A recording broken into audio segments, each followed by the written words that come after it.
میرے واجب الاحترام معزز حاضرین، آپ حضرات کے سامنے قرآن مجید فرقان حمید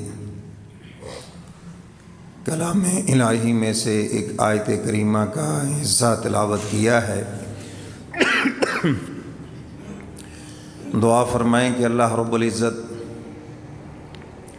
مجھے شرح صدر کے ساتھ بیان کرنے کی اور ہم سب کو قرآن و سنت پہ عمل کی توفیق عطا فرمائے۔ حق تعالیٰ فرماتے ہیں، ہم نے قرآن کریم تمہیں بطور میراث کے عطا فرمایا ہے۔ رمضان کو قرآن سے اور قرآن کو رمضان سے ایک گہرا تعلق ہے۔ شہر رمضان الذی انزل فیہ القرآن، یہ جو رمضان کا مہینہ ہے، حق تعالیٰ فرماتے ہیں ہم نے قرآن پاک کو اس میں نازل فرمایا،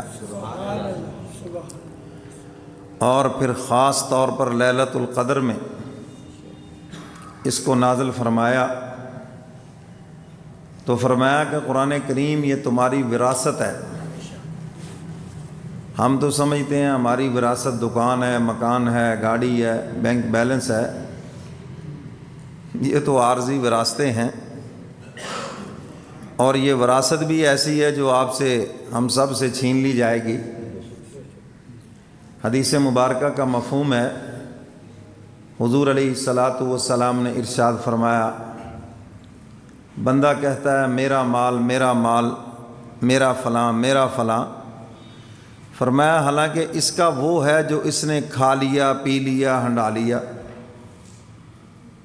اور دوسرے نمبر پر اس کا وہ مال ہے جو اس نے اپنے ہاتھ سے آخرت کے لیے صدقہ کر دیا، اور تیسرا مال جو ہے فرمایا وہ تو اس کے وارثوں کا ہے، آج آنکھ بند ہو جائے وارث اس کو تقسیم کر لیں گے، بیٹے بیوی سب تقسیم کر لیں گے اس کو۔ تو فرمایا اس سے اس کا کیا تعلق، اور مزے وہ اڑائیں گے اور حساب اس نے دینا ہے کہاں سے کمایا۔ اگر صحیح کمایا پھر تو ٹھیک ہے، صحیح اس کے حقوق ادا کیے پھر تو ٹھیک ہے، لیکن اگر کمانے کے اندر بھی غلطی اور خرچ کرنے میں بھی غلطی، جہاں پر حکم دیا زکوٰۃ دو، عشر دو، فطرانہ ادا کرو، قربانی دو، تو اگر تو وہاں پر ادا کیا پھر تو ٹھیک ہے، سرخرو ہو گیا، ورنہ یہ پکڑا جائے گا، عذاب یہ بھگتے گا اور مزے پیچھے والے لوٹیں گے۔ حدیث مبارکہ میں آتا ہے جب انسان کا جنازہ اٹھتا ہے نا گھر سے، اللہ کے نبی فرماتے ہیں میت ایک چیخ مارتی ہے، اگر مجھے اس بات کا اندیشہ نہ ہوتا کہ تم اپنے مردوں کو دفنانا چھوڑ دو گے تو میں اللہ تعالیٰ سے درخواست کرتا کہ اس کی آواز کھول دی جائے اور جتنے لوگ پاس ہیں وہ اس کی بات سن لیں، لیکن فرمایا مجھے ڈر اس بات کا ہے کہ تم ڈر کر اپنے مردوں کو دفنانا چھوڑ دو گے، مگر جو بات حضور نے فرما دی وہ میرے اور آپ کے دیکھنے سے بھی زیادہ سچی ہے، ہمارے سننے سے بھی زیادہ سچی ہے، کیونکہ میرے اور آپ کے دیکھنے میں سننے میں فرق ہو سکتا ہے، لیکن جو حضور نے فرما دیا اس میں کوئی فرق نہیں ہے۔ تو حضور فرماتے ہیں وہ میت چیخ مار کے کہتی ہے، او دنیا کے لوگوں، میں دنیا کے دھوکے میں آ گیا، میں دنیا کے دھوکے میں آ گیا، دیکھنا کہیں تم نہ دھوکہ کھا جانا۔ تو میرے محترم سامعین، انسان کا مال تو وہی ہے جو کھا لیا، پی لیا، پہن لیا، ہنڈا لیا، ہاں جی، یہ اس کا ہے، اور دوسرے نمبر پر جو اس نے اپنے ہاتھ سے آخرت کے لیے صدقہ کر دیا وہ اس کا ہے، وہاں جائے گا، جا کر اس کو دگنا چگنا پالے گا، اور تیسرے نمبر پر فرمایا جو جتنا بھی اس کا مال ہے وہ اس کا نہیں ہے، وہ اس کے وارثوں کا ہے، وہ تو اب وارثوں کی مرضی ہے کیا کرتے ہیں کیا نہیں کرتے۔ اور میں اکثر کہا کرتا ہوں آپ اس غلط فہمی کے شکار ہیں، ہمارے مرنے کے بعد ہماری اولادیں صدقہ خیرات کر کے ہمیں بخشیں گی، نکل جاؤ اس غلط فہمی سے۔ جو تمہارے کہنے پہ نماز نہیں پڑھتی، تمہارے کہنے پہ قرآن نہیں پڑھتی، تمہارے کہنے پہ روزہ نہیں رکھتی اولاد ہے، تمہارے کہنے پہ حرام زدگیاں نہیں چھوڑتی، ان سے توقع کرتے ہو کہ یہ پڑھ کر تمہیں بخشیں گے یا صدقہ خیرات کر کے تمہیں بخشیں گے؟ یہ تو اگر کچھ کریں گے بھی تو اس ناک کے لیے کریں گے، برادری میں بلے بلے ہو جائے، لوگ کہیں جی ابے کا بڑا فرما بردار تھا، بس لوگ کہہ دیں گے، اللہ کے ہاں کوئی جزا نہیں ہے، وہ سب لوگوں کے لیے ہو رہا ہے۔ تو میرے محترم سامعین، حق تعالیٰ فرما رہے ہیں یہ تمہاری وراثت ہے قرآن پاک، اپنی اس وراثت کی قدر کرو، اور یہ وراثت ایسی ہے اس جہاں میں بھی تمہارے لیے ہدایت ہے، ذخیرہ ہے، اور فرمایا اگلے جہان کے اندر بھی یہ وراثت تمہارے کام آئے گی۔ قیامت کے دن رمضان کا روزہ بھی سفارش کرے گا اور اللہ کا قرآن بھی سفارش کرے گا۔ روزہ کہے گا یا اللہ سارا دن میں نے کھانے پینے سے روکے رکھا اور میں اس کا سفارشی ہوں، ابھی رمضان کا روزہ خاموش ہوگا تو اللہ کا قرآن نوجوان آدمی کی شکل میں جھگڑا کرے گا، تیرا کلام ہوں، سارے دن کا تھکا ہوا شام کو مجھے سنتا تھا، دن کو بیٹھ کر میری تلاوت کرتا تھا، جب میرا حکم آ جاتا تھا اپنے جذبات کو پیچھے کر دیتا تھا، میرے حکم پہ عمل کرتا تھا، میرے ساتھ محبت رکھتا تھا، میرے اوپر خرچ کرتا تھا۔ یہ دینی مدارس پہ جو آپ خرچ کرتے ہیں یہ قرآن کی محبت ہے، دین والوں پہ خرچ کرتے ہیں، علماء پہ، حفاظ پہ، قراء پہ، یہ قرآن کی محبت ہے۔ تو قرآن کہے گا مولا یہ مجھ سے محبت رکھتا تھا، میں تیرے دربار سے پیچھے نہیں ہٹوں گا، نہ خاموش ہوں گا جب تک اس بندے کی بخشش نہ ہو جائے۔ حدیث مبارکہ میں آتا ہے یشفعان، یہ دونوں سفارش کریں گے اور حق تعالیٰ دونوں کی سفارش کو قبول فرما کر بندے کا بیڑا پار فرمائیں گے۔ اب ہم دیکھ لیں کہ ہم دونوں کو کتنا سفارشی بنا رہے ہیں۔ رمضان کو کتنا سفارشی بنایا، نصف سے زیادہ رمضان گزر گیا، گنتی کے چند دن وہ بھی زیادہ ہاتھ سے نکل گئے۔ تو قرآن کو کتنا سفارشی بنایا، کتنی اس کی تلاوت کی، کوئی مشکل تو نہیں تھا،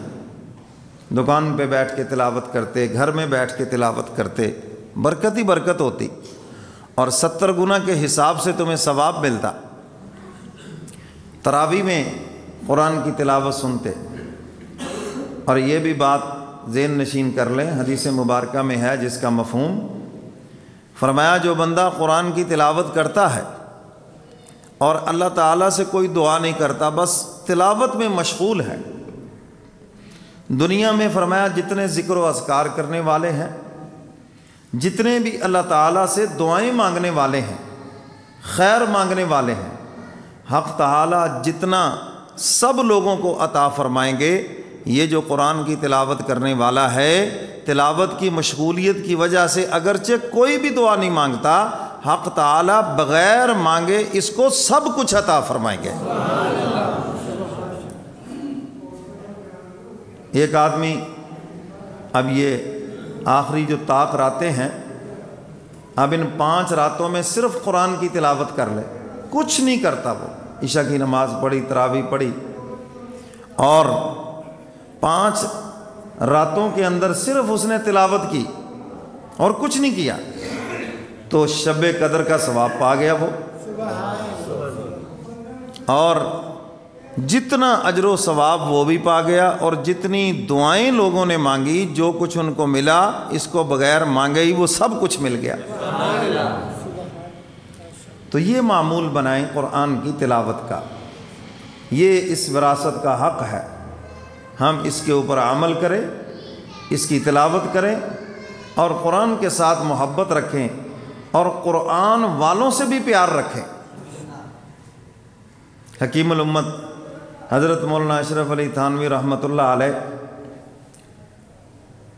ان کے پاس ایک صاحب آ کے کہنے لگے حضرت مولویوں کے یہ حالات ہیں، قاریوں کے یہ حالات ہیں، کیا کریں جی ان سے، ان میں برائی ہے، فلاں ہے فلاں ہے۔ شیطان نفرت دلاتا ہے نا، جہاں سے ہدایت ملنی ہے، جہاں سے فائدہ ملنا ہے ان کی نفرت دلائے گا، رکاوٹ پیدا کرے گا تاکہ ان سے دور ہو جائیں۔ برے لوگوں سے ان کی برائی دیکھنے کے باوجود اب ان کے ساتھ ہیں، ان سے محبت کرتے ہیں، تعلق رشتہ داری سب کچھ ہے۔ اور نیک لوگوں سے اپنی آنکھوں سے کچھ نہیں دیکھا، کانوں سے کچھ نہیں سنا، بس کسی نے کہا، ان کے کہنے پر ہم نے ان سے نفرت شروع کر دی، ان کے کہنے پر ہم ان کو چھوڑ کے چلے گئے۔ تو حضرت تھانوی رحمۃ اللہ علیہ سے یہی بات کی تو حضرت فرماتے ہیں ایک بات مجھے بتاؤ، اگر کوئی قرآن پاک غلط لکھ دیا جائے، پریس سے غلط چھپ جائے، آیتیں آگے پیچھے ہو جائیں، زیر زبر فرق ہو جائے، کیا کرو گے ایسے قرآن کو؟ حضرت ہم اس کو لپیٹیں گے، لپیٹ کر بڑے ادب سے الماری میں رکھ دیں گے، یا اس کو قبرستان میں دفن کر دیں گے۔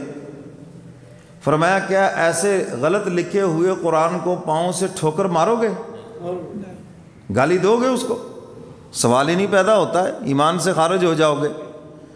تو فرمایا ایک عالم دین، ایک حافظ قرآن، قاری قرآن، اس کے سینے میں اللہ کا قرآن ہے،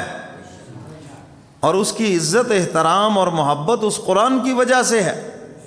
تو اگر اس سے غلطی ہو گئی یا وہ غلط چل رہا ہے تو فرمایا اس کو ٹھوکر مارنا یا اس کو برا بھلا کہنے کی کہاں سے اجازت ہے تمہیں؟ آپ کا دل نہیں مانتا اس کے پیچھے نہ نماز پڑھے، جس کے پیچھے دل مانتا ہے وہاں چلے جائیں، لیکن اس کی برائی نہ کریں، اس کے خلاف کچھ سازش نہ کریں۔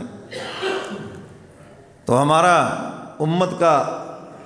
ہمارے احباب کا جو حال ہے علماء کے ساتھ، یہ تو کیا عرض کروں کہ آپ کی آنکھوں کے سامنے ہے۔ بس اتنا عرض کرتا ہوں، قیامت کے دن اگر حضور نے فرما دیا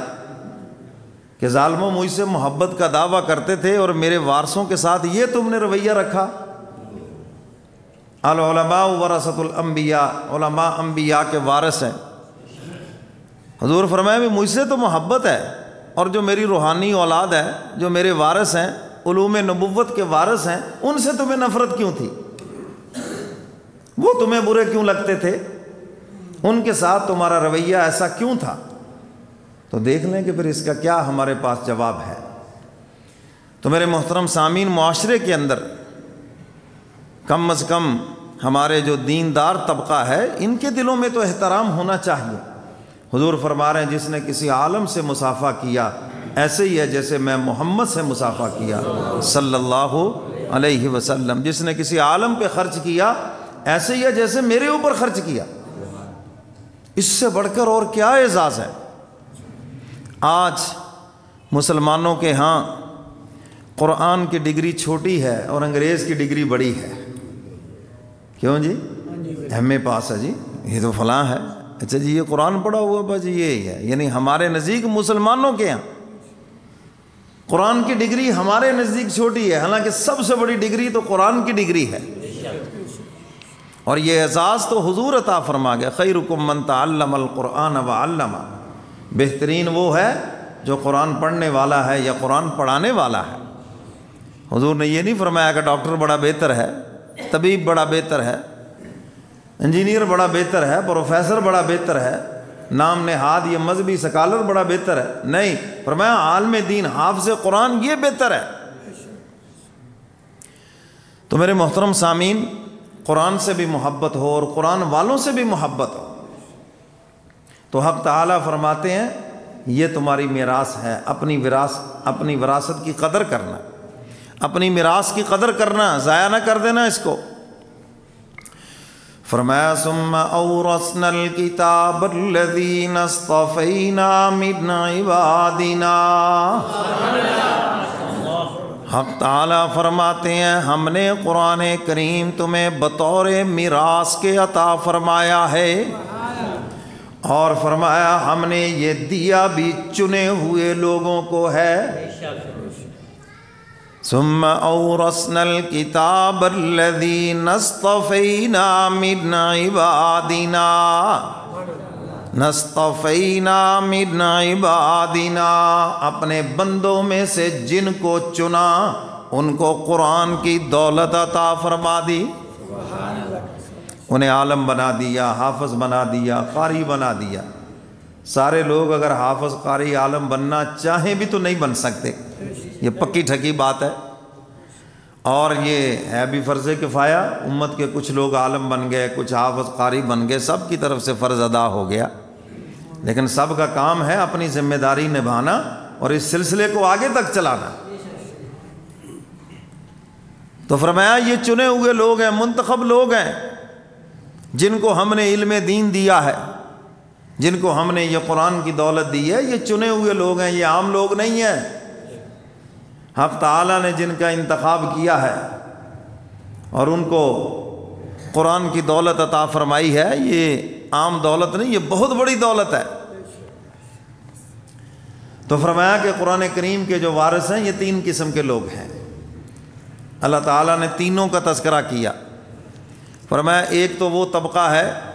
اور ان کو اللہ نے سب سے پہلے اس کا تذکرہ کیا تاکہ ان کو کچھ شرم آئے، حیا ہے ان کو۔ پہلا طبقہ فرمایا یہ بڑا ظالم ہے،